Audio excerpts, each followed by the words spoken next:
Армысыздар, бізде бүгін подкастымыздың тақырыбы тәртіп сақшысының бір күні. Қонағымызбен таныс болыңыздар. Сұрағанов Ерлік Нұрланұлы, Қостанай қаласы полиция басқармасының патрульдік полиция батальонының аға инспекторы, полиция аға лейтенанты. Студиямызға қош келдіңіз. Қош көрдік. Бүгін өзіңізбен кеңінен танысқымыз келеді, тәртіп сақшысының бір күні жайында білгіміз келеді. Не себепті бұл салаға келдіңіз? Осы сұрақтан бастайық. Бұл салаға келгенім енді бала күннен армандап ізденіп келдім деп айта алмаймын. Әскерге барып келгеннен кейін кішігірім уақыт өткен соң досымның кеңесімен жұмысқа кірдім негізі. Өзім досым ол кезде жол патрульдік полициясы болатын. Сол досыммен сәл өзіміз сөйлесіп, ақылдасып, сол полицияға кіруге кеңес берген негізі сол досым. Дегенмен әскерге бардыңыз, әскердің осы салаға келуі әсер етті ма? Әрине, әскер бірқатар бойға жігер береді, жігіттің қалыптасуына. Сондықтан да өзіммен ішкі әскер, ол кезде қазір ұлттық ұлан, ол кезде ішкі әскер болды. Ішкі әскерде қызмет еткен әскери салада болғандықтан бір жыл бойы енді полиция жұмысымен тепе-тең бірдей деуге болады. Сондықтан да ешқандай қиыншылық болған жоқ. Патрульдік полицияда қазір қызмет атқарып жатсыз. Күніңіз қалай басталады, немен айналысасыздар, кеңірек айтып кетсеңіз. Енді патрульдік полицияның басты мақсаты, өздеріңіз білесіздер, 2013 жылдан бері жол патрульдік полициясы орнына патрульдік полиция универсалдық әмбебап полиция қызметкерлері пайда болды. Біздің ең басты мақсатымыз әрине ол халықтың тыныштығы, және де әкімшілік жерлерде құқық бұзушылықтарды болдырмау, және де Қостанай қаласы бойынша жүріп тұру көліктердің жол ережелерін сақтауды қадағалау. Біздің бір күндік енді таңғы сағат 7-ден жұмыс басталады, сапқа тұрғызылады, сондықтан сағат өзіміздің таныстыру, күн тәртібін бүкілін түсіндіріп айтады. Сағат таңғы 8-де өзіміздің бағыттарға шығамыз. Кешкі сағат 20:00-ге дейін жұмыс уақыты созылады. 20:00-ден кейін келесі ауысым келеді, ол таңғы сағат 8-ге дейін жұмыс жасайды, келесі күнге дейін. Солай ауысып тұрасыздар, е? Жаңа қауіпсіздік жайында тілге тиек етіп кеттіңіз. Осы негізгі қала бойынша жиі кездесетін қандай құқық бұзушылықтар бар? Жиі кездесетін ол енді көбінесе қауіпсіздік белдігін тақпау, көлікте кәмелетке толмаған жасөспірім балаларды қауіпсіздік белдігіне немесе арнайы құралдарға тақпау, және де көп жол апаттарын салдарын алып келетін ол телефон құралдарымен көлік басқару барысында қолдану болып келеді қазіргі таңда.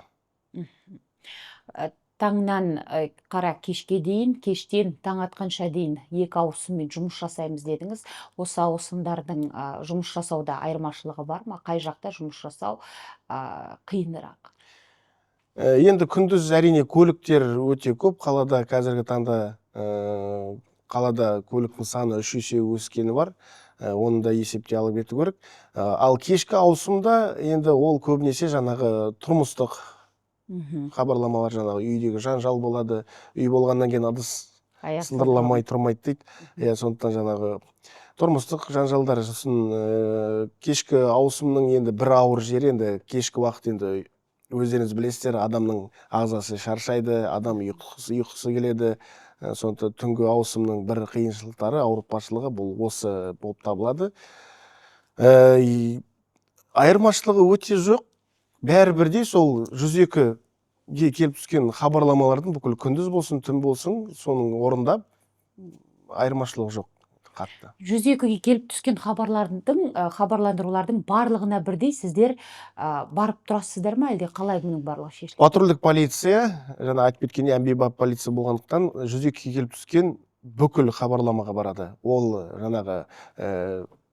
өрт болсын, жедел жәрдем көмегі керек болсын, мысалы учаскелік инспектор полицияның қызметі болсын, қандай ұрлық болсын, төбелес болсын, жол апаты болсын, бүкіл жерге ең бірінші әмбебап полиция, патрульдік полиция ең бірінші болып келетін біз. Енді қаламыз үлкен қалалардың бірі, дегенмен облыс орталығы жүзекке келіп түсетін хабарламалардың санына байланысты барлығына шығуға тырысып жатсыздар, барлығын қамтуға тырысып жатсыздар.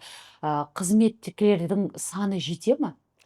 Қазіргі таңда енді әрине ваканттық орындар өте көп. Оның бәрі неден? Өйткені қазіргі таңда полиция қызметкерлеріне қойылатын талаптар өте жоғары.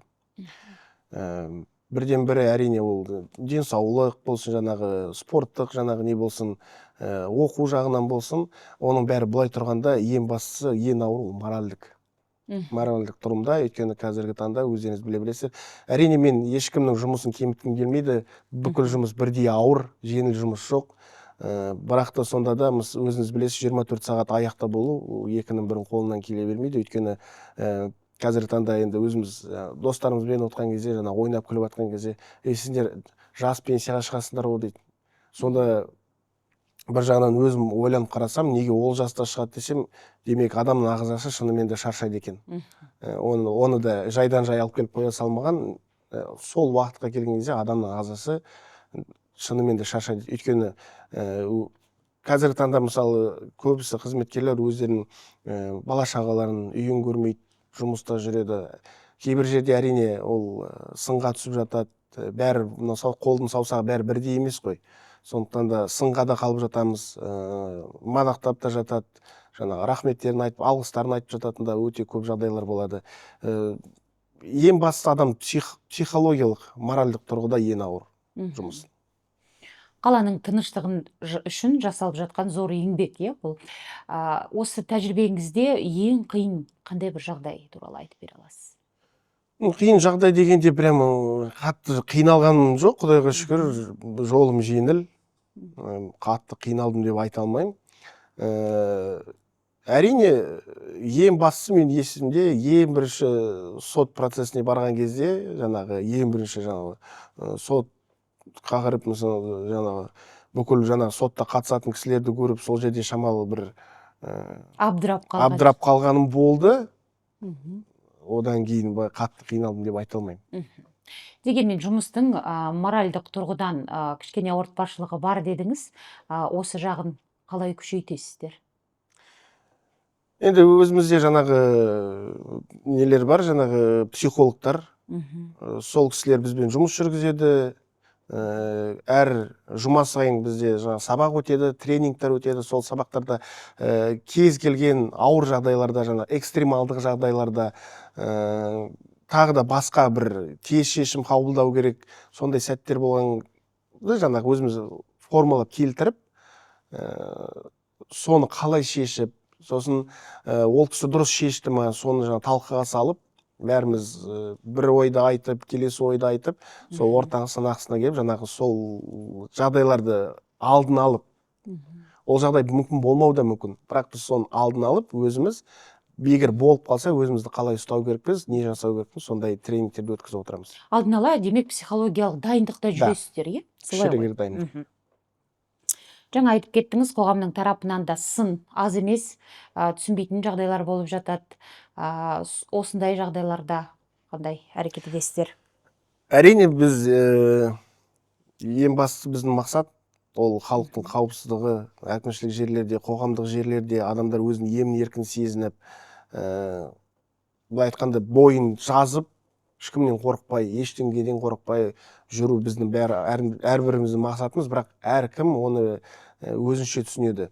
Әртүрлі қабылдайды өзіне. Көбісі айтады, патрульдік машиналардың саны өте көп дейді Қостанайда, полиция қызметкерлері өте көп жүреді дейді. Оның бәрі не үшін істелінеді? Өйткені бізде өзімізде сараптама өткізеді. Сол сараптама бойынша қай жерде, қай аулада, қай бағытта өте көп қылмыс орын алады, сол жерге патрульдік қызметті жаяу жүргін, әскери жаяу жүргін қызметкерлерін сол жерге жібереді. Ол болашақта алдын алу, қылмысты ашқаннан гөрі қылмыстың алдын алған оңайырақ.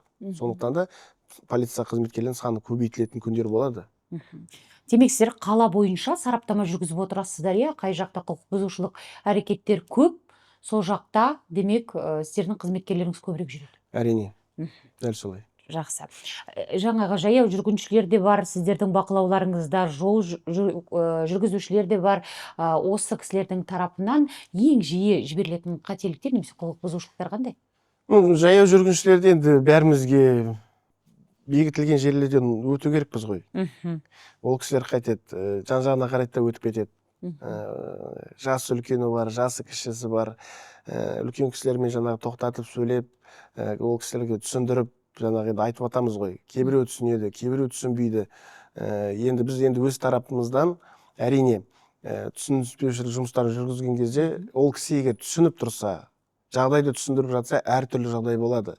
Адам асығып, шұғыл түрде болады, жаңағы енді денсаулығына байланысты болады, әртүрлі жаңағы жағдайлар болады. Ондай жағдайды әрине біз түсініп, бірақ келесі жолы мұқият болып олай жасамауларын талап етеміз. Бірақ енді өздеріңіз білесіздер, өкінішке орай көбісі адамдар тек қана былай айтқанда жай сөзбен айтқанда түсінбейді көбінесе.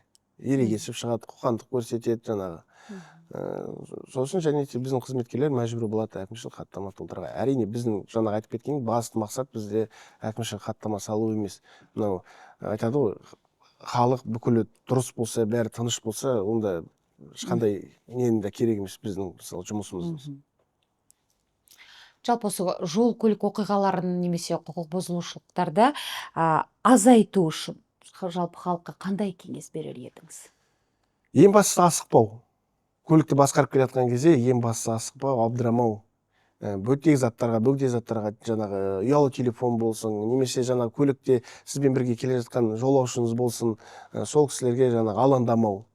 Назарыңызды алып кетпей, машинада келе жатсыз ба, тек қана жолға қарап, жылдамдықты асырмай, ешқайда асықпай. Сіз бара жатқан жерге 5 минут кешігіп келсеңіз де, сіз келесіз. Жалпы аман жету негізгі мақсат. Сіз жылдамдықты асырып, қатты жүріп, 5-10 минутке ерте келгенмен ештеңке өзгермейді. Дұрыс айтасыз. Мерекеге байланысты, осы алдағы 7 мамырға байланысты, жалпы отан қорғаушылар күні сіз үшін нені білдіреді? Отан қорғаушылар күні әрине әр ер азамат болсын, жалпы әскери қызмет. Енді отан қорғаушы күні деген енді былай қарап айтсаң, тек қана мысалы ер азаматтардың күні емес қой. Өйткені қазіргі таңда қаншама аруларымыз полиция қызметінде жұмыс істеп жатыр. Иық тіресе жұмыс жасап жүрсіздер. Әскери салада жүр, мысалы бүкіл жаңағы салада жүрген соң енді ол күн енді полиция қызметкеріне алып қарағанда жай күндердің бірі. Өйткені полиция қызметкерлеріне 365 күн мереке, той ондай жоқ. Бізде қайта мереке күндері біздің жұмысымыз ұлғая түседі, күшейе түседі. Өйткені жауапкершілік арта түседі. Өйткені ол күні жаңағы халық демалады, далаға шығады. Біз өзіміздің күшімізді ұлғайтып, жаңағы айтып кеткендей, халықтың жақсы демалып, ештеңе алаңдамауын қамтамасыз ету керек. Яғни тыныштықты сақтап қалу керек сіздер үшін. Полиция қызметкер ретінде елге қызмет ету деген сіз үшін қандай сезім береді? Ең бастысы әрине ол үлкен мақтаныш. Ең бастысы үлкен мақтаныш ол менің әке-шешеме, менің отбасыма, әр менің жеңісім, әр менің жұмыстағы жаңағы жетістіктерім, ол ең бастысы менің отбасым үшін. Әкем үшін, бауырларым үшін, ол марқайып, мақтанып айталу үшін. Әкемнің бір керемет сөзі бар, балам бір жерге кірерінен бұрын шығарымды ойла деп. Сол сөзді өзіме бағыт етіп алдым, бағдар етіп алдым. Бір істі істер бұрын өзім жаңағы ойланам. Мен ол жерден қалай шығам? Абыроймен басты көтеріп шығам ба, әлде сүрініп шығам ба? Сол сөз өзіме бағдар етіп, жаңағы айтып кеткендей, ең бастысы менің отбасым үшін бүкіл жұмысыммен. Ал енді полиция қызметкері болу ол үлкен сенім. Халықтың сенімін ақтай білу. Үлкен жауапкершіліктің бірі. Абыройларыңыз асқақтай берсін осы жолдағыда. Болашақ әріптестеріңізге, жалпы жас буынға осы полиция қызметкері болу үшін, полиция қызметіне келгісі келетін жастар үшін не айтар едіңіз? Полиция саласына келетін жастар, келгісі келетін жастарға айтарым, ештеңкеден қорықпау керек. Адам істеген нәрсені адам істейді. қандай ауыр болсын. Әрине, көбісі ойлайды, полицияға барамын, үлкен жалақы аламын, бастық боламын дейді. Бастық болу үшін де біраз жерде өту керек. Еңбектену Иә, керек. жерде жаяу жүру керек, далада, боранда, жаңбырда, ыстығына да, суығына да іздену керек, оқу керек. Ең басты қазіргі біздің проблема жастардың жас буын, біздің дейді, кейінгі буынның ең басты проблемасы ол біз ізденбейміз, оқымаймыз. Қазіргі таңда біз түгіл кішкентай балалардың өзінің қолдарында телефон. Кітаптың бетін ашпайды. Кітаптың бетін ашып, оқып, заңнаманы оқыса, бүкіл қағидаттарды оқыса, онда жұмыстың ешқандай ауырлықшылығы. Моральдық түрде де дайын боласың. Әрине, моральдық түрде ең қатты көмек беретін ол әрине қасындағы жан-жарын, отбасын, әке-шешен. Егер ол кісілер басқа жаққа тартатын болса, қазақ айтады ғой, жаяудың жалғыздың үні шықпайды, жаяудың шаңы шықпайды. Сондықтан сол сияқты қасыңызда әрине сенімді, сізді қолдайтын, мысалы жарыңыз болса, онда қолыңыздан бәрі келеді. Отбасыңызды айтып кетсеңіз, бір-екі ауыз сөз қызметпен осы жеке өміріңізді қалай үйлестіресіз? Дегенмен ауыр жұмыста жүрсіздер. Мен үйленер басында келіншегіме айтқанмын, мен өзің білесің, полиция қызметкерімін дедім. Мен бүкіл жерде бола алмаймын дедім. Қолымнан келгенше әрине көмектесем, боламын, жүреміз.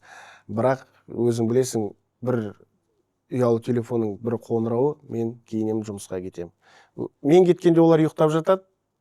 Сіз келгенде мен келгенде олар ұйықтап жатады. Келіншегім ұлымды өзі балабақшаға апарады, өзі алып кетеді. Сол ұлымның құр айтатын ғана бірле жүрегімді шамалы дүрсілкіндіріп жаңағы. Ұлым үйге қонбай не болды, бір жұмыс болып қалып қойып, жұмыста көп. Сол ұлым мамасына, жаңағы келіншегімнен сұрайды екен, папа қайда деп. Папа жұмыста десе, сонда орысшалап айтады дейді, ему, наверное, там холодно деп. Сол сияқты, енді әрине, маған айтып кеткенде жұмыстың жеңілі жоқ. Адал тауып жеген нан тәтті болады. Маған айтып кеттім ғой, қолдағы 5 саусақ бірдей болмайды. Әрине, сынға да түсіп жатамыз. Бірақ айта кетерлік, кімнің басына іс түссе, ең бірінші келетін полиция қызметкерлері. Осындай адал еңбектеріңіз үшін біз сізге алғыс білдіреміз. Мереке қарсаңында өз әріптестеріңізге бір жүрек жарды тілек арнап қойсаңыз. Енді осы сәтті пайдаланып отырып сіздерге рахмет. Сіздерде келе жатқан мерекелеріңізбен істеріңізге сәттілік болсын. Енді өзімнің әріптестеріме келетін болсам, ең бастысы жұмысқа шыққан кезде бәріміз үйге аман сау оралайық. Соны айтқым келеді, үйге аман сау оралайық. Үйде күтіп жатқан отбасымызға, ата-анамызға аман сау бәріміз тірі, сау, аяқ қолымыз аман оралайық. Ерлік Нұрланұлы, бүгін келіп осындай полицияның бір күнімен бөліскеніңіз үшін біз сізге алғыс айтамыз. Қашанда абыройларыңыз биік болсын, еліміз аман, жұртымыз тыныш болсын. Рахмет, келесі жүздескенше.